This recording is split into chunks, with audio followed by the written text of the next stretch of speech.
ఇవాళ రామచంద్రరావు గారి యొక్క బాధ్యతల స్వీకరణ రోజు భాగ్యలక్ష్మి అమ్మవారి ఆశీస్సులు తీసుకోవడానికి ఇక్కడ రావడం జరిగింది. తెలంగాణలో భారతీయ జనతా పార్టీని అధికారంలో తీసుకురావాలనేటువంటి ఆకాంక్షతోటి ఇవాళ రామచంద్రరావు గారు ఇక్కడ అమ్మవారి ఆశీస్సులు తీసుకోవడం జరిగింది. అదే రకమైనటువంటి కార్యాచరణ సిద్ధం చేస్తాం. మీ యొక్క ఆశీస్సులు ఉండాలని చెప్పేసి అమ్మవారికి పూజలు చేసి ఇవాళ అమరవీరుల స్తూపం వద్దకు వెళ్తూ ఉన్నాం. అక్కడ తర్వాత రాష్ట్ర పార్టీ కార్యాలయంలో బాధ్యతలు తీసుకుంటూ ఉంటాం. కాబట్టి కార్యకర్తలందరూ కూడా ఉత్సాహంతో ఇవాళ ముందుకు సాగుతూ ఉన్నారు.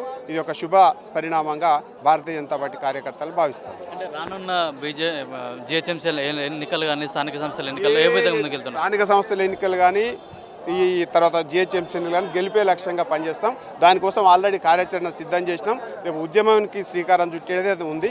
రాబోయేటువంటి వారం రోజుల్లోనే ఆ కార్యాచరణను ప్రకటిస్తాం. రాజాసింగ్ గారు రాజీనామా చేశారు, దాని మీద ఏమైనా చర్యలు తీసుకున్నారా? ఆలోచన చేయాల్సినటువంటి అవసరం లేదు. కార్యకర్తలందరూ కూడా పార్టీతో ఉన్నారు. రాజాసింగ్ గారి యొక్క వ్యక్తిగతమైనటువంటి అభిప్రాయాన్ని పార్టీకి రుద్దలేము.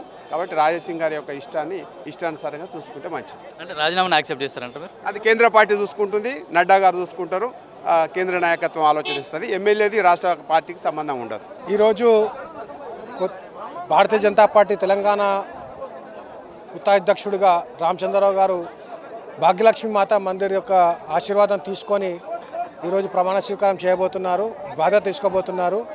ఈ యొక్క అమ్మవారి యొక్క ఆశీస్సులతోటి రాబోయే కాలంలో భారతీయ జనతా పార్టీ యొక్క ప్రభుత్వాన్ని తెలంగాణ రాష్ట్రంలో ఏర్పాటు చేసే విధంగా కార్యాచరణను తీసుకుంటారని, అదే కాకుండా రాబోయేటువంటి జూబ్లీహిల్స్ బై ఎలక్షన్ కానీ, జిహెచ్ఎంసీ ఎలక్షన్ కానీ, స్థానిక సంస్థల ఎలక్షన్లో కూడా భారతీయ జనతా పార్టీ యొక్క జయకేతనాన్ని ఎగిరేవేసే విధంగా కార్యాచరణ రూపొందించి అందరూ ప్రతి ఒక్క కార్యకర్త కూడా ఈ యొక్క పార్టీ యొక్క గెలుపు కోసం అన్ని విధాలుగా ముందుకు వస్తారని చెప్పి ఆశిస్తూ రామచంద్రరావు గారికి శుభాకాంక్షలు తెలియజేస్తుంది. భారతీయ జనతా పార్టీ తెలంగాణ రాష్ట్రం యొక్క పార్టీ యొక్క అధ్యక్షునిగా ఈరోజు రామచంద్రరావు గారు ప్రమాణ స్వీకారం చేయబోతా ఉన్నారు.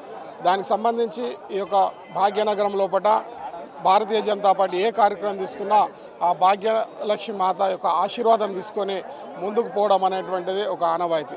దాన్ని అనుసరిస్తూ ఈరోజు అధ్యక్షులు ఈరోజు అమ్మవారి యొక్క ఆశీస్సులతో ముందుకెళ్తూ అదే రకంగా రాబోయేటువంటి రోజుల్లోపల భారతీయ జనతా పార్టీ యొక్క పటిష్టతకు కార్యకర్తలందరూ కూడా కలిసి రావాల్సిందిగా పిలుపునిస్తూ రామచంద్రరావు గారి యొక్క నేతృత్వంలో కేంద్రంలో ఉండేటువంటి నరేంద్ర మోడీ గారు, నడ్డా గారి నేతృత్వంలో రాష్ట్రం లోపల తెలంగాణ యొక్క రాష్ట్రంలో భారతీయ జనతా పార్టీ యొక్క జెండా ఎగరవేయడం లోపల అందరం కూడా క్రియాశీలంగా పనిచేస్తామనేటువంటి ఈ సందర్భంగా మీకు తెలియజేస్తూ పేరున అందరికి ధన్యవాదాలు తెలియజేస్తాం. డివిజన్లో ఉన్న వాళ్ళకు కూడా కొన్ని గ్రూప్ తగాదాలు ఉన్నాయి, గ్రూపులు కడుతున్నారని ఒక విమర్శ ఉంది బీజేపీ. మాదంతా కూడా ఒకటే గ్రూప్ అండి, అంతా కూడా ఒకటే కుటుంబం, అది భారతీయ జనతా కుటుంబం. సరే, మీరు అన్నట్టు ఏ పార్టీలో పడైనా చిన్న చిన్న విభేదాలు ఉన్నప్పటికీ పార్టీ యొక్క సిద్ధాంతపరంగా అందరం కూడా ఏకమై ఈ యొక్క పాత నగరంలో కూడా భాగ్యనగర్ జిల్లా లోపల కూడా భారతీయ జనతా పార్టీ యొక్క జెండా ఎగరవేయడం లోపల అందరం కలిసికట్టుగా పనిచేస్తామనేటువంటి విశ్వాసం నాకుంది. రామచంద్ర గారి నేతృత్వం లోపల చక్కటి యొక్క భారతీయ జనతా పార్టీ భవిష్యత్తును తీర్చిదిద్దడం లోపల మేమందరము వారితో పాటు పనిచేస్తామని చెప్పి సందర్భంగా నేను తెలియజేస్తాను. बोलो भारत माता की जय। भाइयों, आज भारतीय जनता पार्टी तेलंगाना इकाई के लिए नूतन अध्यक्ष का नियुक्ति हुई है। इससे आने वाले समय में एक नई उत्तेजना और नए जोश के साथ कार्यकर्ता आगे बढ़ने के लिए प्रयास करेंगे और तेलंगाना राज्य में सत्ता लाने के लिए जीएचएमसी इलेक्शन में भी सत्ता में लाने के लिए हर संभव प्रयास करेंगे। कुछ लोग कहते हैं कि कार्यकर्ता डम्मी है हमारे अध्यक्ष जी, परंतु उनकी योगदान, उनका निष्ठा जो पार्टी के प्रति समर्पित है उसे कोई ने नहीं देखा। परंतु आज मुँह को आए जैसा बात कर रहे हैं, मैं ऐसे लोगों को आगाज़ करता हूं कि कार्यकर्ताओं को समझना चाहिए, नेताओं को मर्यादा देना चाहिए और समर्पण की भावना से पार्टी को काम करना चाहिए। भारत माता की जय।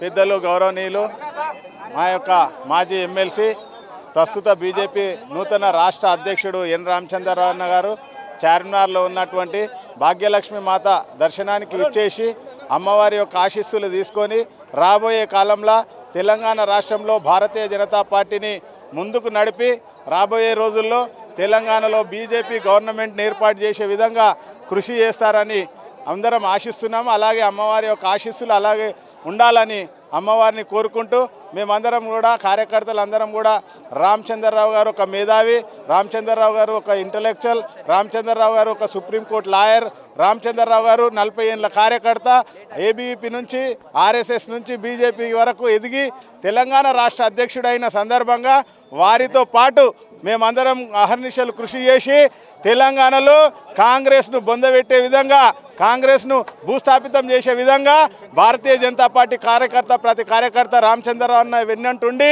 భారతీయ జనతా పార్టీని ఇక్కడ తెలంగాణలో ఆయన ఒక నేతృత్వంలో తెలంగాణ బీజేపీ గవర్నమెంట్ వచ్చే విధంగా మేమందరం కూడా పనిచేస్తాం. అలాగే నరేంద్ర మోడీ గారి యొక్క నాయకత్వంలో ప్రపంచంలోనే మొట్టమొదటి వ్యక్తి నరేంద్ర మోడీ ప్రపంచంలో నంబర్ 1 ప్రధానిగా ఎదుగుతున్నటువంటి నాయకుడు మన మోడీ గారు. వారి యొక్క నేతృత్వంలో Bharatiya Janata party double engine సర్కార్ తెలంగాణలో వస్తే అందరు సబ్కా సాత్ సబ్కా వికాస్ అనే విధంగా భారతీయ జనతా పార్టీ అభివృద్ధి చేస్తుందని, అభివృద్ధి ఒక మంత్రంతో భారతీయ జనతా పార్టీ ముందుకు పోతుంది. రామచంద్రరావు అన్న నాయకత్వాన్ని బలపరుస్తూ మేమందరం ముందుకు వెళ్తామని తెలియజేస్తూ ఈ యొక్క మీడియా వారికి ధన్యవాదాలు తెలియజేస్తున్నాను. భారత్ మాతాకి జై. రామచంద్రన్న నాయకత్వం వర్ధిల్లాలి. ఇవాళ చాలా సంతోషం.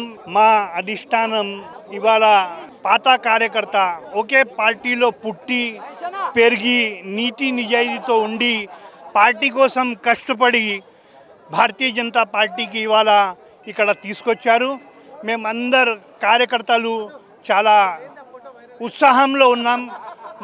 మా party cadre base party Modi గారి నాయకత్వంలో, కిషన్ రెడ్డి అన్న గారి నాయకత్వంలో, ఇంకా రామచంద్రరావు గారి నాయకత్వంలో తెలంగాణలో భారతీయ జనతా పార్టీ జెండా గోల్కొండ మీద కాషాయ జెండా ఎగిరిస్తాం. ఇదే మా ధ్యేయం. కష్టపడి పని చేస్తాం. భారత్ మాతాకి, భారత్ మాతాకి. శ్రీరామ్. ఈరోజు రామచంద్రన్న గారు మన స్టేట్ అధ్యక్షుడు అయినందుకు మేము ఎంతో ఖుషిగా ఉన్నాము. కాకపోతే కొంతమంది నాయకులు హిందూ హిందూ అని చెప్పుకుంటా కూడా ఆయనతోటి చేత కాదు అది ఇది అంటారు.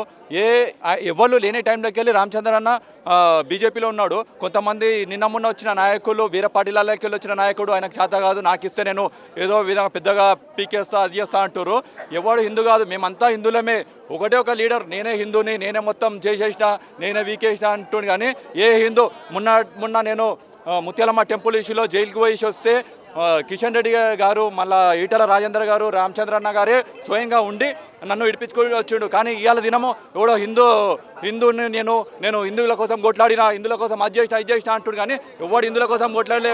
వాని ఇంటి కోసం కొట్లాడిండు, దానికోసం కొట్లాడిన. అంతేగాని ఆయనకు హిందువుల కోసం కొట్లాడినందుకు ఏ కేసు కాలేదు. ఎందుకంటే ఆయనకు అయిన కేసులన్నీ దేనికోసం అయినాయి అంటే ఆయన సొంతంగా వీని మీద తిట్టుకుంటా చేస్తే ఆయన మీద కేసులు పెట్టారు. అంతేగాని ఒక హిందూ కార్యకర్త మీద అటాక్ చేసినందుకు ఆయన పోయి ఎప్పుడు ఆదుకోలే. నాకు కూడా ఎప్పుడు ఫోన్ చేసి నేను హిందూని అంటాడు కదా, ఒక ఫోన్ చేసి క్యావ్ అబ్బాయి తుమ్ జైలు జాక్యాయే కైసాయే కుజ్బే ఏం అడగలే. ఇలా దినం కూర్చొని నాకు ప్రెసిడెంట్ ఇవ్వలేదు, అది ఇవ్వలేదు అంటే ఎందుకు ఇస్తారన్నా? ఇవ్వాలంటే నాకు ఇవ్వాలి. నేను 30 సంవత్సరాలకి వెళ్ళి పార్టీకి సేవ చేస్తున్నా. నేను ఆ పార్టీకి వెళ్ళి రాలే. నేను నా సొంత పార్టీలో నా హిందుత్వం కోసం అటల్ బిహారీ వాజ్పేయి ముఖం చూసి నేను హిందువుల పార్టీ కాబట్టి దానికోసం నేను వచ్చిన. అంతేగాని ఆ పార్టీలోకి వెళ్ళి వచ్చి నేను హిందూ కోసం కొట్లాడతా, దానికోసం కొట్లాడతా అంటే కాదు. అన్న ఏమన్నా ఉంటే డేర్గా వచ్చి మైదానంలో కొట్లాడు నువ్వు. అంతేగాని అటు ఓయిస్ని అడ్డం పెట్టుకుంటూ, ఇటీలను అడ్డం పెట్టుకుంటూ మా హిందూ ముస్లింల మధ్యలో కొట్లాట పెట్టిస్తున్నావు. అంతేగాని నువ్వు ఒక హిందూకు చేసింది లేదు, ఏం లేదు. అందుకని రామచంద్ర అన్న గారు కరెక్ట్ అయిన మనిషి, మన అందరినీ కలుపుకోబోయే మనిషి. ఆయనని ప్రజెంట్ చేసినందుకు మాకు ధన్యవాదాలు అన్న. థ్యాంక్స్ అన్న.